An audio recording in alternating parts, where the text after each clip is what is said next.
오늘 우리가 지금 3월 첫 번째 주일 예배를 드리고 있기도 합니다.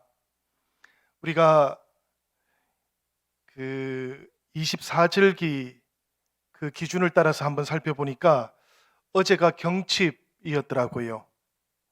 날씨가 따뜻해지고 각종 초목이 싹을 틔우는 그런 때라는 이야기입니다. 겨울잠을 자던 동물들 이제는 깨어나서 땅 위로 나오려고 꿈틀거리기 시작하는 그런 때라는 이야기이기도 하지요. 그런가 하면 또 지난 한 주간은 새로운 학기가 시작된 그런 때이기도 합니다. 우리 교회 학교 아이들뿐만 아니라 우리 가정과 또 가까운 곳에 있는 우리 모든 우리 아이들 생각해 보면 이 아이들이 정말로 가슴 벅차게 그렇게 학교로 가던 그런 때가 되었다라는 이야기이기도 하지요. 부모님들은 조금 사정이 다르십니다. 이 코로나 팬데믹으로 인해서 경황들이 없으시기도 하셨어요. 때때로 들려오는 그런 이 코로나 확진 소식들에 마음을 조마조마하게 그렇게 여기기도 하셨을 것 같습니다.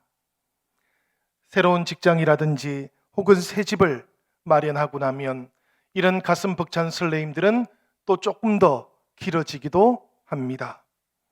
늘 마음 벅차게 만들고 설레게 했던 이런 기억들이 첫 번째 시작의 때에 늘 함께 했다라는 것을 우리가 기억하는 것은 참 중요할 것 같아요. 그리고 또 중요한 것이 있습니다, 여러분. 무엇인가 하면 시간이 조금 더 지나고 나면, 시간들이 조금 더 흘러가고 나면 이 시작과 함께 가지게 되었던 그 마음, 그 의미들도 퇴색될 수 있다라는 이야기입니다. 사랑하는 여러분, 지금 우리가 예배를 드리고 있습니다마는 이 예배 드리고 있는 지금이 어떤 때이겠습니까?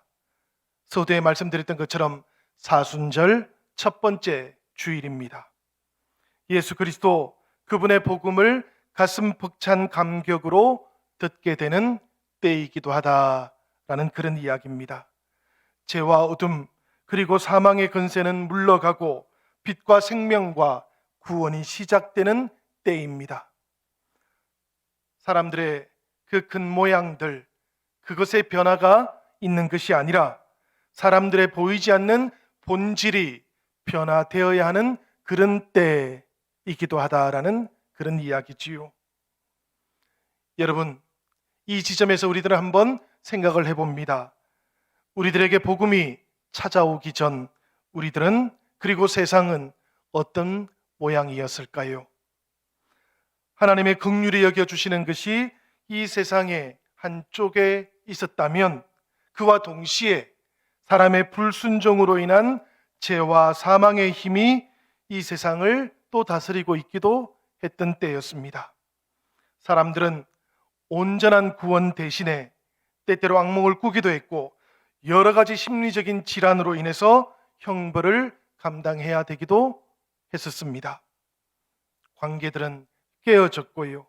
미움과 정오가 이 세계를 다스리고 있었습니다.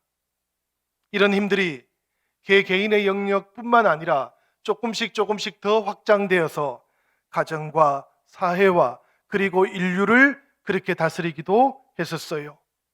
악한 영향력들이 곳곳에 넘쳐나고 있었다라는 그런 이야기입니다.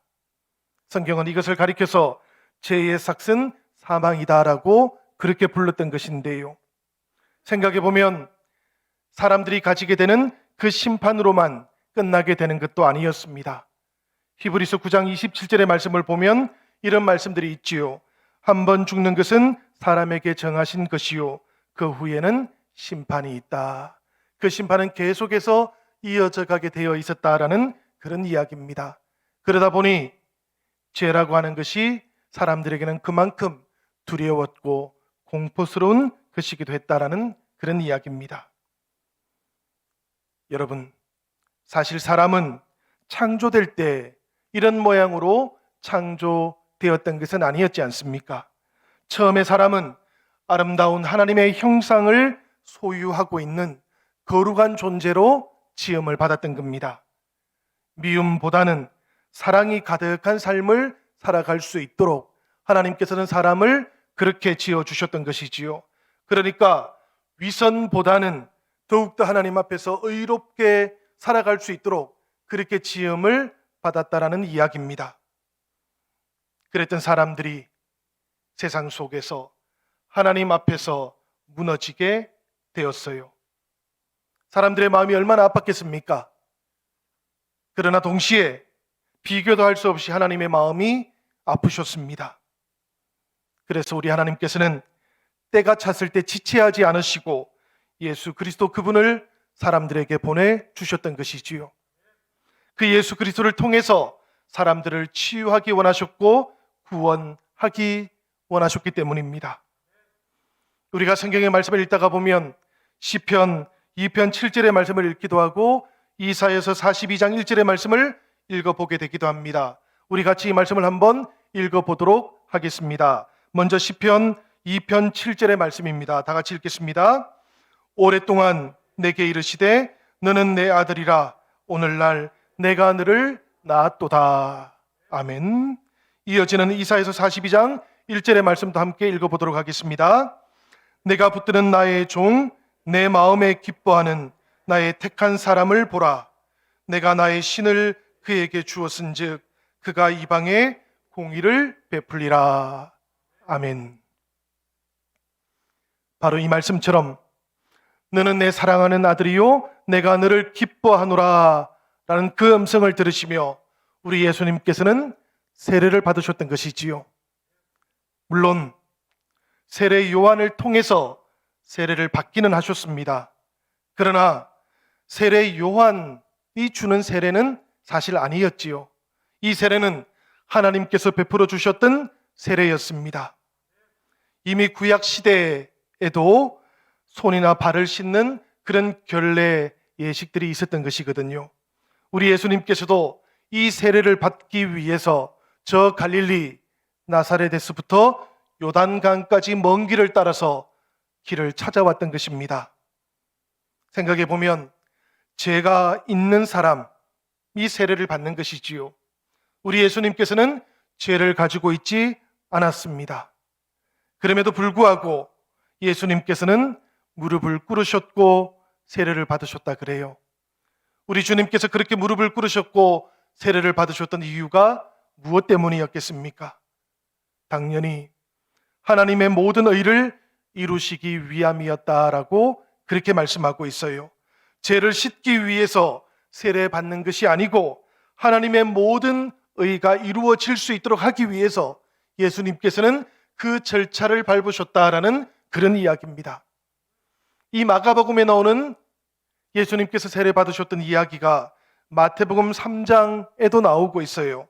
3장 15절을 보면 예수님께서는 세례 요한에게 이렇게 말씀을 하셨다 그럽니다.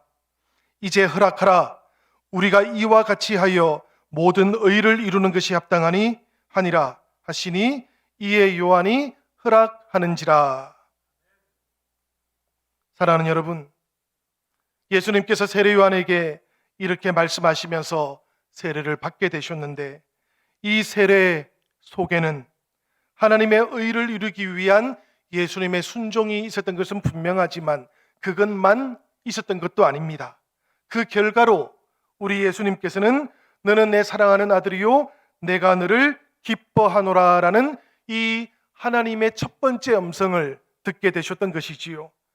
이 첫 번째 음성을 들으신 예수님께서는 평생 동안 이 말씀과 함께 사셨던 것입니다. 광야 시대만 이 말씀을 붙잡고 살았던 것이 아닙니다. 예수님께서는 한순간도 잊지 아니하시고 이 축복의 말씀을 붙잡은 채로 찬양하는 사람들에게도 비난하는 사람들에게도 그리고 십자가에 못 박히는 그 모든 상황들 속에서도 이 말씀과 함께 이겨내셨던 것이라고 합니다. 생각해 보니 예수님만 그러하셨던 것도 아닐 것 같아요. 세례를 받은 우리들도 그럴 것 같습니다. 우리들 모두도 다 하나님의 의를 이루기 위해서 세례를 받았기 때문이지요. 이 세례를 통해서 성경은 성도들이 이 그리스도와 영적인 연합 속으로 들어가게 되었다라고 그렇게 말하고 있기 때문입니다. 갈라디아서 3장 26절과 27절의 말씀 제가 한번 읽어보겠습니다. 너희가 다 믿음으로 말미암아 그리스도 예수 안에서 하나님의 아들이 되었으니 누구든지 그리스도와 합하기 위하여 세례를 받은 자는 그리스도로 옷 입었느니라.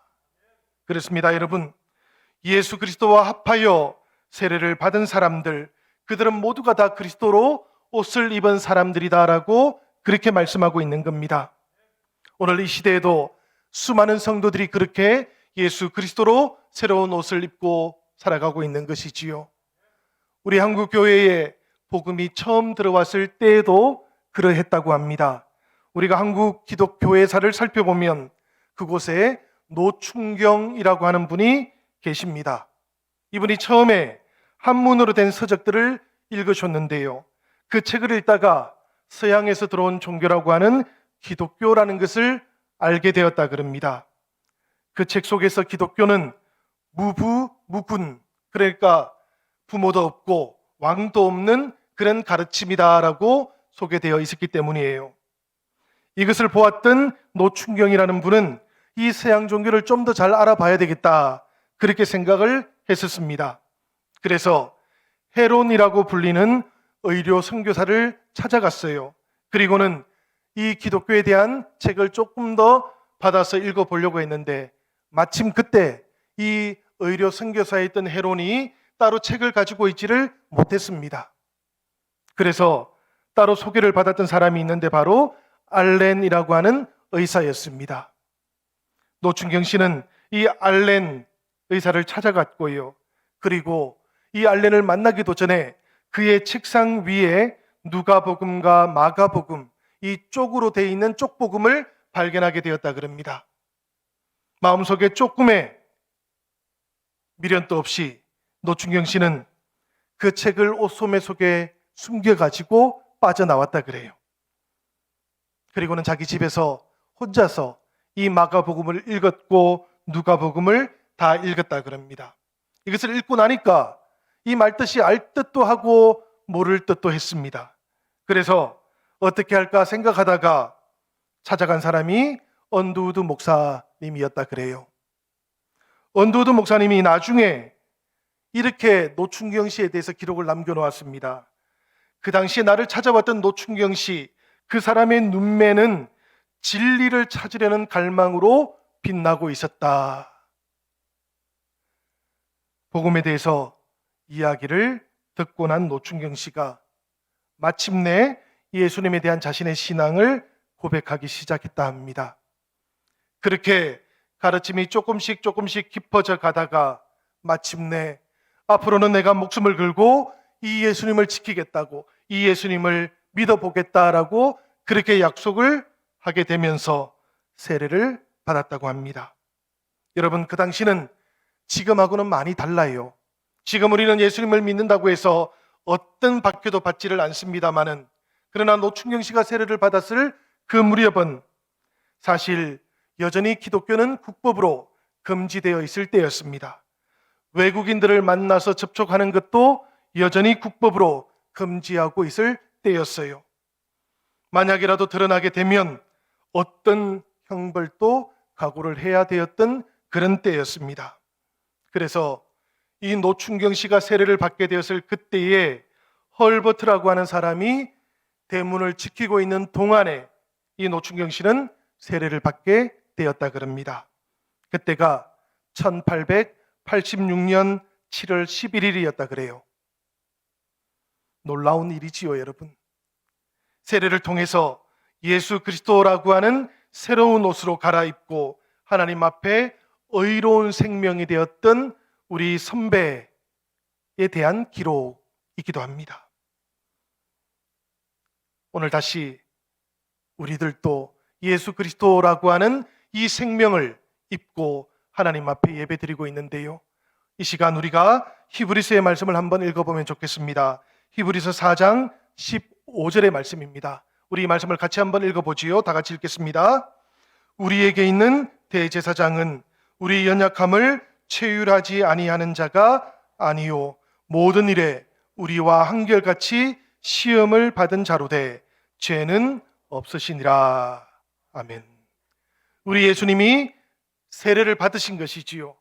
그럼에도 불구하고 예수님께서는 어떤 죄도 가지고 있지 않으시다라는 것을 이렇게 발표하고 있는 겁니다. 여러분의 이 말씀 속에서 체휼하다라는 말이 있습니다. 이 말은 그렇게 어려운 뜻은 아니에요. 동정한다라는 뜻입니다. 도움을 준다라는 그런 뜻이에요. 헬라어로 찾아보니까 심파테사이라고 그렇게 되어 있습니다. 우리가 요한복음 11장을 보면 이 대목이 잘 나타나 있기도 합니다. 자신들의 오라비를 잃었던 마리아와 마르다가 이 요한복음 11장에 나오거든요. 예수님께서 이 마르다와 마리아를 찾아가서는 그들을 위로해 주셨습니다. 그들을 동정해 주기도 하셨어요. 그러나 거기에서 머물렀던 것이 아니고 우리 주님께서는 나사로를 살려주심으로 그들의 모든 슬픔과 아픔까지도 친히 해결해 주셨던 것이지요.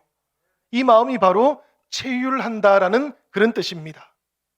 위로하고 도와주고 이렇게 세워주는 것을 말하는 것이지요. 사랑하는 여러분, 우리들도 오늘 예수 그리스도로 새로운 옷을 입었다면 하나님의 의를 위해서 예수님께서 받으셨던 그 세례를 깊이 묵상하면서 다시 우리들 각자의 세례를 새롭게 발견할 수 있으시기를 바랍니다. 우리가 이 주님으로부터 위로를 받았고 이 주님으로부터 도움을 받았고 이 주님과 함께 하나님의 자녀가 되었다라는 것을 새롭게 고백하는 그런 예배의 시간이 되시기를 기원합니다. 우리 예수님의 세례는 다른 한편으로 생각해 보면 하나님의 거룩하신 인정의 절차이기도 하십니다.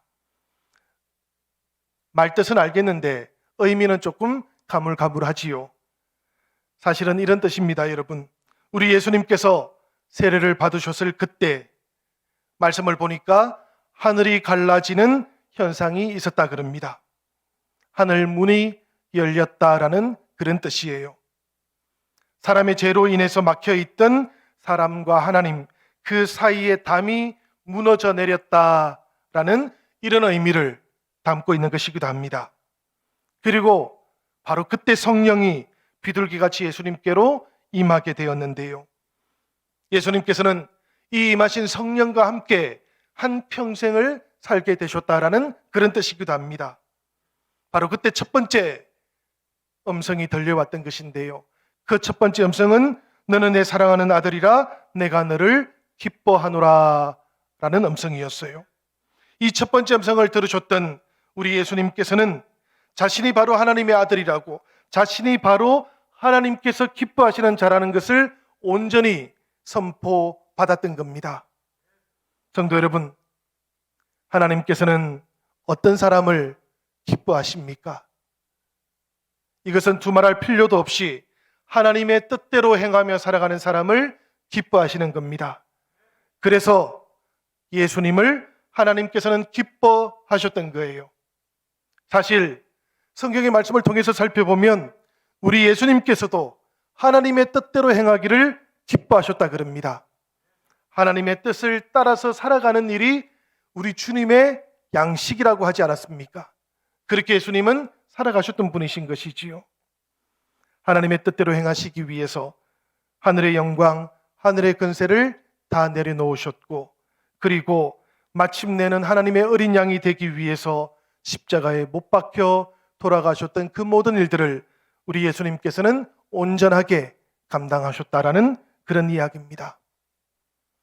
그 예수님께서 돌무덤에 갇혀 누워 계시던 시간이 있었습니다.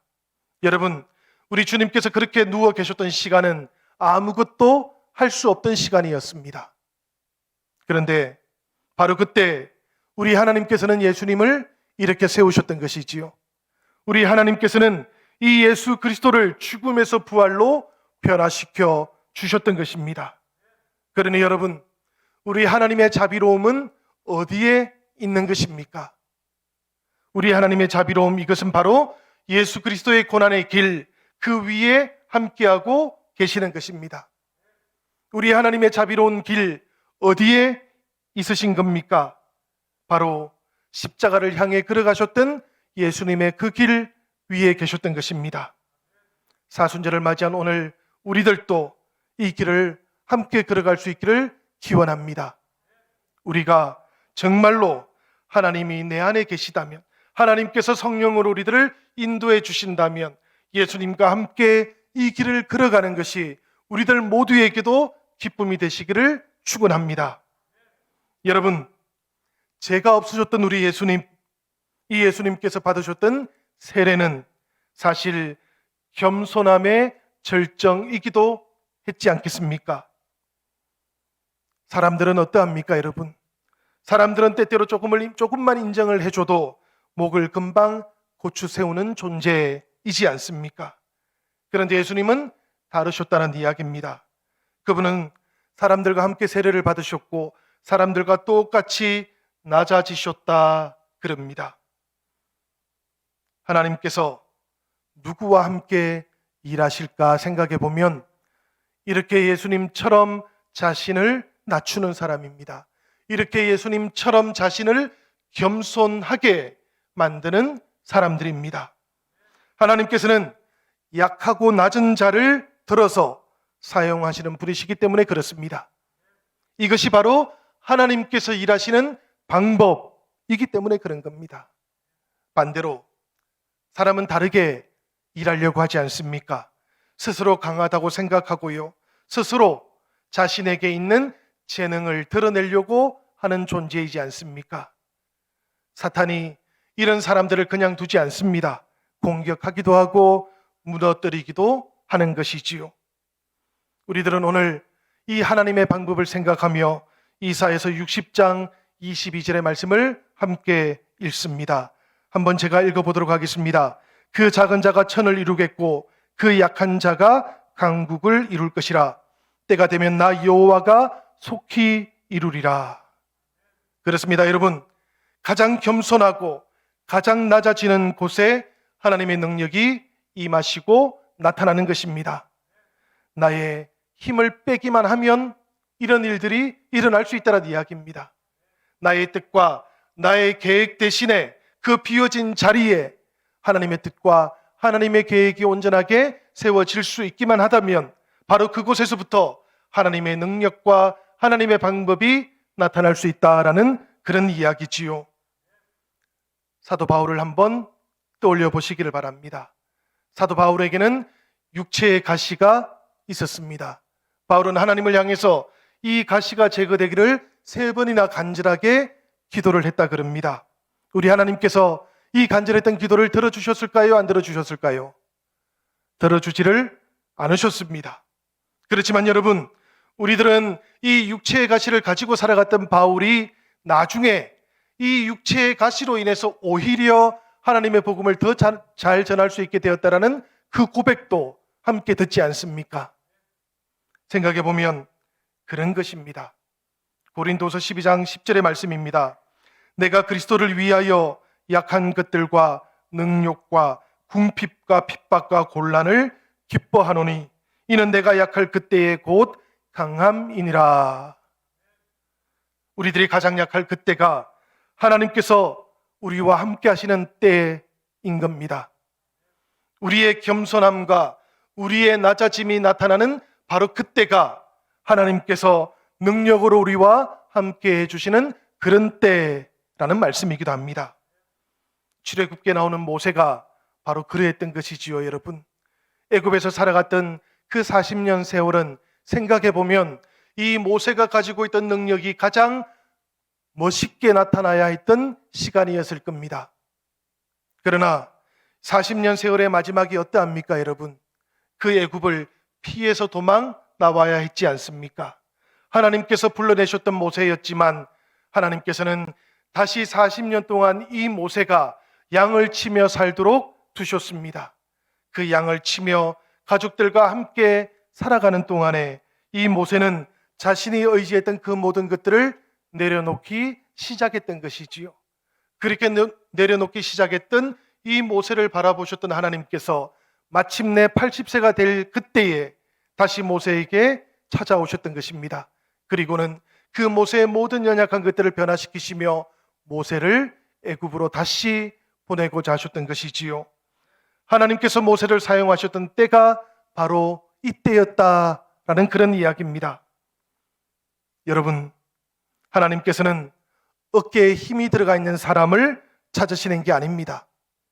우리 하나님께서는 무엇인가 자기 힘으로 해보겠다라는 사람, 그런 사람을 사용하시는 분도 아니십니다. 그러나 주님을 위하여 자신의 가장 겸손한 모습을 나타내는 사람, 가장 낮아지는 곳에 위치하는 사람을 하나님께서는 찾으십니다. 그리고 예수님의 겸손하심, 자기 부인의 자세와 같은 그 사람의 모습을 기뻐하시고 능력으로 동행해 주시는 것이지요.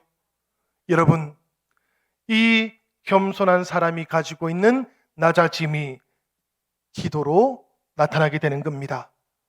사실 게으른 사람은 기도하지 않습니다. 교만한 사람도 기도하지 못합니다. 그렇지만 내 능력으로 할 수 없다고 생각하는 사람, 그래서 하나님 앞에 자신을 엎드리는 사람은 기도할 수밖에 없는 사람이기도 한 것이지요. 가장 겸손하게 자신이 낮아질 그때에 하나님께서 하늘 문을 여시고 인생의 길, 선교의 길, 복음의 길을 열어주시기 때문입니다. 여러분, 이렇게 하늘의 문이 열려야만 우리가 살아갈 길을 얻을 수 있는 겁니다.